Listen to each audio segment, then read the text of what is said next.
نحمده ونصلي على رسوله الكريم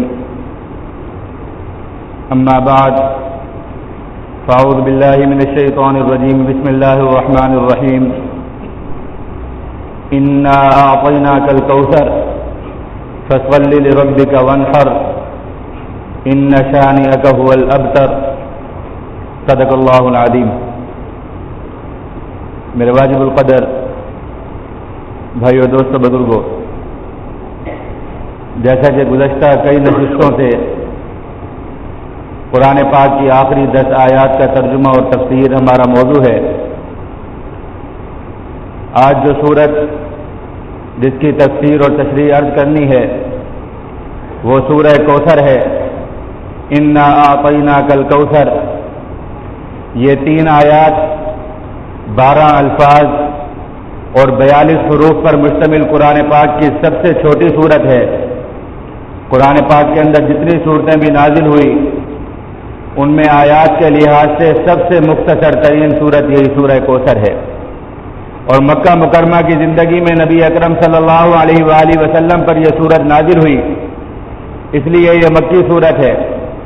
اور اس سورت کا شان نزول یہ ہے کہ ایک مرتبہ نبی اکرم صلی اللہ علیہ وآلہ وسلم ایک مجلس میں تشریف فرما تھے تو آپ صلی اللہ علیہ وآلہ وسلم پر اچانک غنودگی طاری ہو گئی، اور پھر جب وہ غنودگی ختم ہوئی تو نبی اکرم صلی اللہ علیہ وآلہ وسلم نے صحابہ کرام رضوان اللہ تعالی علیہ مجمعین کو یہی سورت سنائی، اور غنودگی کے عالم میں آپ صلی اللہ علیہ وآلہ وسلم کو جبرائیل امین نے اللہ رب العزت کی طرف سے یہ سورت انعام لا کر دی.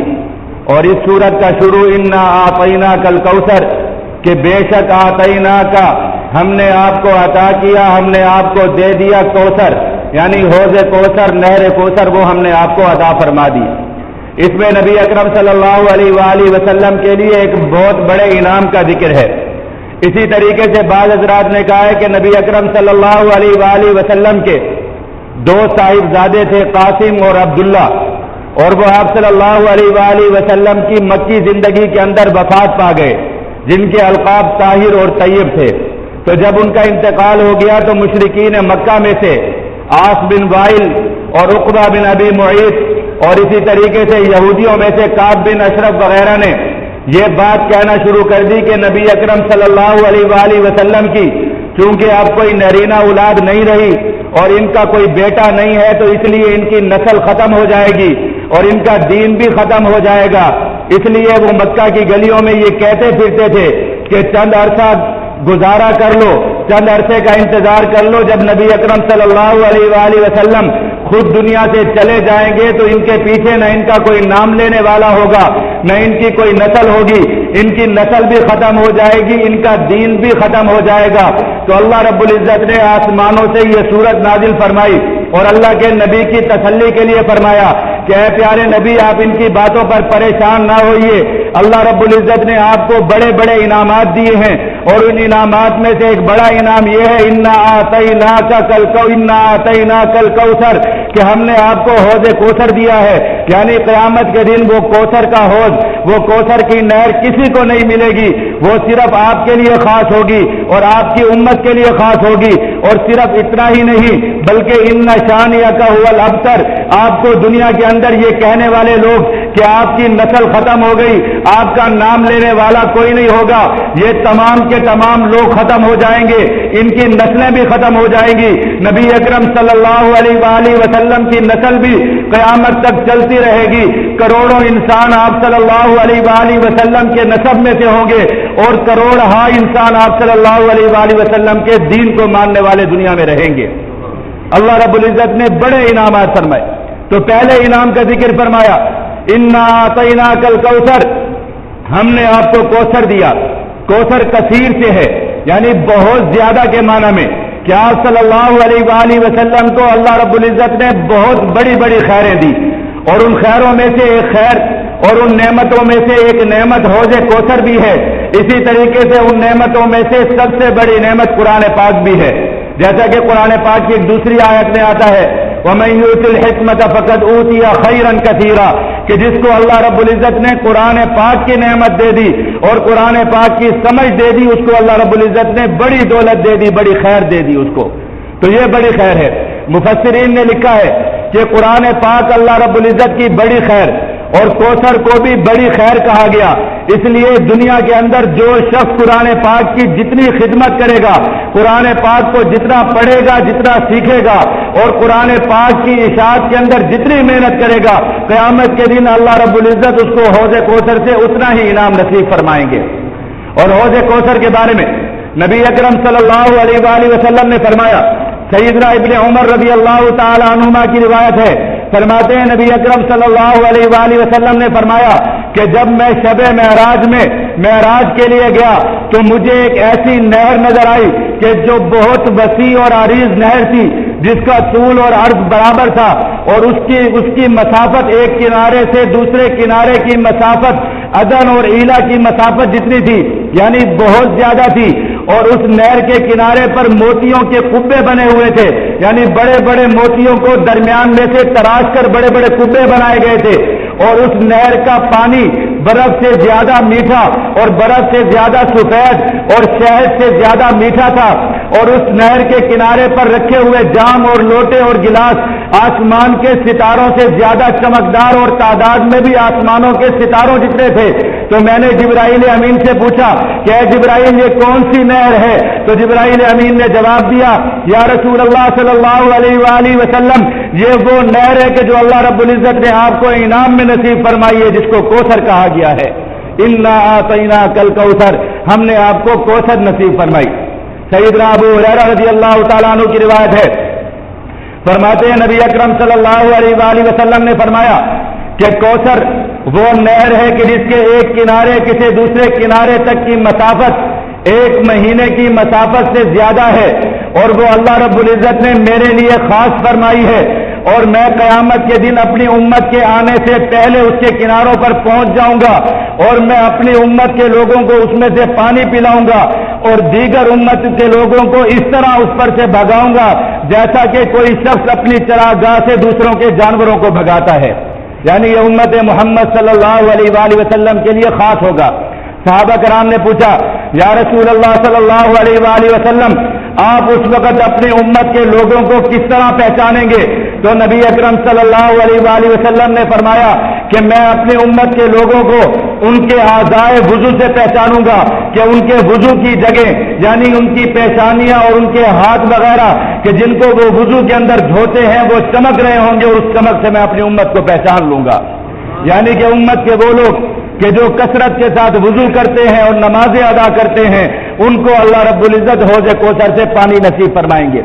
اور پھر نبی اکرم صلی اللہ علیہ وآلہ وسلم نے فرمایا کہ اس حوض کوثر کا پانی برف سے زیادہ سفید اور ٹھنڈا ہے، اور اس کی مٹھاس دنیا کی شہد سے زیادہ اچھی ہے، اور اس کے وجہ سے جو شخص بھی پی لے گا تو اللہ رب العزت حشر کے تمام معاملات کے ختم ہونے تک اس کو پیاس نہیں لگے گی۔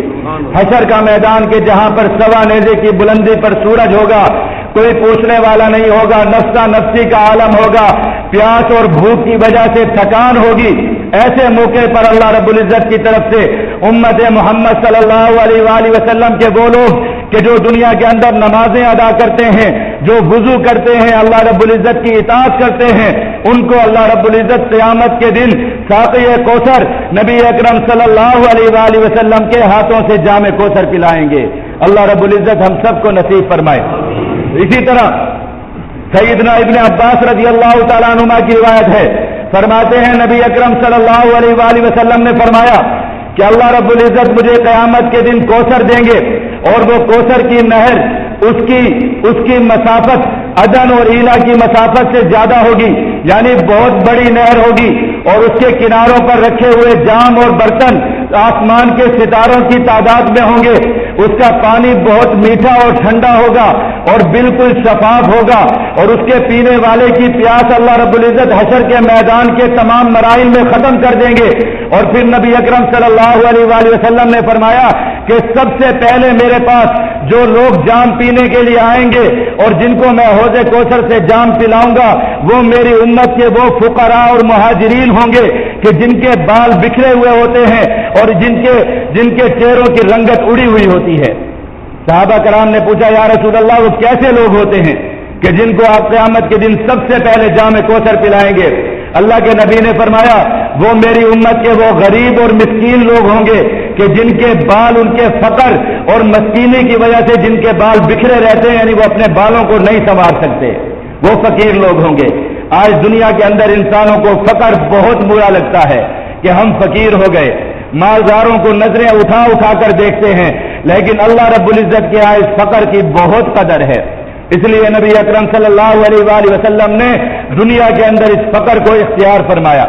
اللہ کے نبی نے فرمایا وہ لوگ وہ ہوں گے کہ جن کے بال بکھرے ہوئے ہوتے ہیں اور ان کے چہروں کی رنگت اڑی ہوئی ہوگی تھکن کے باعث اور بھوک کی باعث، بھوک اور تھکن کی وجہ سے ان کے چہروں کی رنگت اڑی ہوئی ہوگی، اور وہ ایسے لوگ ہوں گے کہ جو اگر مالداروں سے یا دنیا کے معزز لوگوں کے پاس ملنے کے لیے جانا چاہیں تو دنیا کے بادشاہوں کے اور دنیا کے معزز لوگوں کے دروازے ان کے لیے بند ہوتے ہیں کہ ان کو ان دروازوں کے اندر داخل ہونے کی اجازت نہیں ہوتی۔ دنیا کے اندر بادشاہوں کے، دنیا کے اندر وزراء کے، دنیا کے مالداروں کے دروازے ان پر بند ہو جاتے ہیں، لیکن اللہ رب العزت قیامت کے دن سب سے پہلے حوض کوثر کے دروازے ان کے لیے کھول دیں گے ان کے لیے۔ اور فرمایا یہ وہ لوگ ہیں کہ جو دنیا کے اندر اگر کسی عزت دار گھرانے کے اندر یا کسی مالدار گھرانے میں سے رشتہ مانگنے کے لیے جائیں تو ان کو مالدار گھرانے کا یا کسی معزز بڑے خاندان کا رشتہ ان کو دنیا کے اندر نہیں ملتا، یہ وہ فقیر لوگ ہیں۔ لیکن قیامت کے دن ان کا اکرام یہ ہوگا کہ اللہ رب العزت سب سے پہلے حوض کوثر سے ان کو جام پلائیں گے، جس وقت ایک ایک لمحہ گزارنا مشکل ہو جائے گا۔ تو یہ حوض کوثر ہے جس کی بعض روایات کے اندر جو تشریحات آئی میں نے آپ کے سامنے وہ عرض کر دی۔ اللہ رب العزت ہم سب کو نصیب فرمائے۔ تو نبی اکرم صلی اللہ علیہ وآلہ وسلم کو یہ وہ نعمت دی گئی جو آپ صلی اللہ علیہ وآلہ وسلم کے لیے بھی خاص، آپ صلی اللہ علیہ وآلہ وسلم کی امت کے لیے بھی خاص۔ اور قرآن پاک میں نبی اکرم صلی اللہ علیہ وآلہ وسلم کی تسلی کے لیے اور آپ صلی اللہ علیہ وآلہ وسلم کی شان اور منقبت کو بیان کرنے کے لیے کہ یہ لوگ جو کہہ رہے ہیں کہ نبی اکرم صلی اللہ علیہ وآلہ وسلم کی نسل ختم ہو جائے گی، ان کو اللہ رب العزت نے نرینہ اولاد نہیں دی، ان کے کوئی بیٹے نہیں ہیں، اللہ رب العزت نے فرمایا انا اعطیناک الکوثر، ہم نے اس پیارے نبی کو کوثر کا جام نصیب فرمایا، کوثر کا حوض نصیب فرمایا ہے جو کسی نبی کو اور کسی امت کو نہیں دیا گیا۔ اب اللہ رب العزت کی نعمت مل گئی تو اللہ رب العزت کی نعمت کا شکر کیا ہوتا ہے؟ قرآن پاک کا فلسفہ، اللہ رب العزت کے دین کا مزاج آپ کو سمجھ میں آ گیا ہوگا۔ سورۃ قریش کے اندر بھی لإیلاف قریش إیلافہم رحلۃ الشتاء والصیف فلیعبدوا رب ھذا البیت، کہ جب بھی اللہ رب العزت انسانوں کو کوئی نعمت نصیب فرماتے ہیں تو اللہ کا یہ حکم ہے اور اللہ رب العزت کا یہ مزاج ہے کہ اللہ رب العزت فرماتے ہیں کہ اس نعمت کا شکر ادا کرو میری عبادت کے ذریعے۔ اس صورت میں بھی یہی ذکر ہوا تھا کہ اللہ نے امن کی نعمت نصیب فرمائی، اللہ نے عزت کی نعمت نصیب فرمائی، اللہ رب العزت نے دنیا کے اندر احترام نصیب فرمایا تو فلیعبدوا رب ھذا البیت، اس گھر کے رب کی عبادت کرو۔ تو یہاں پر بھی امت کو اس نعمت کا ذکر فرمایا انا اعطیناک الکوثر، کہ ہم نے آپ کو حوض کوثر دیا اور امت کے لوگوں کے لیے جام کوثر دیا، تو اس کا شکر کیا ہے؟ فصلی لربک وانحر، اپنے رب کی عبادت کرو، فصلی لربک، اپنے رب کے لیے نمازیں پڑھو، نمازیں ادا کرو، یہ نعمت کا شکر ہوتا ہے۔ آج کا انسان نعمت کا شکر ادا کرنا بھول گیا، نعمتوں کا شکر نہیں کیا جاتا، نعمتوں کی ناشکری کی جاتی ہے، اور ان ناشکریوں کی وجہ سے یہ نعمتیں اللہ رب العزت کی طرف سے زحمت بن جاتی ہیں۔ وہ نعمتیں جو اللہ رب العزت نصیب فرماتے ہیں جب ان کا شکر نہ کیا جائے تو وہ نعمتیں اللہ رب العزت چھین لیتے ہیں، یا چھینتے نہیں ہیں، وہ نعمتیں تو بدستور رہتی ہیں لیکن وہ نعمتیں زحمت بن جاتی ہیں انسان کے لیے۔ اس لیے فرمایا لئن شکرتم لازیدنکم ولئن کفرتم ان عذابی لشدید، اگر تم شکر کرو گے لازیدنکم تو ہم تمہیں بہت زیادہ دیں گے، تمہیں اور نعمتیں دیں گے، وَلَئِن كَفَرْتُمْ، اور اگر تم نعمتوں کی ناشکری کرو گے تو ان عذابی لشدید، تو سن لو میرا عذاب بہت دردناک اور بہت سخت عذاب ہے، اس کے اندر تمہیں مبتلا کر دوں گا۔ نعمتوں کا شکر، اللہ رب العزت دنیا کے اندر انسانوں کو اولاد دیتے ہیں، انسان اس اولاد کی شکر نہیں کرتا، اس نعمت کی۔ نعمت کا شکر یہ ہوتا ہے کہ اس اولاد کو دیندار بناتے، اس اولاد کو نمازی بناتے، اس اولاد کو اللہ کے دین کا کلمہ پڑھاتے،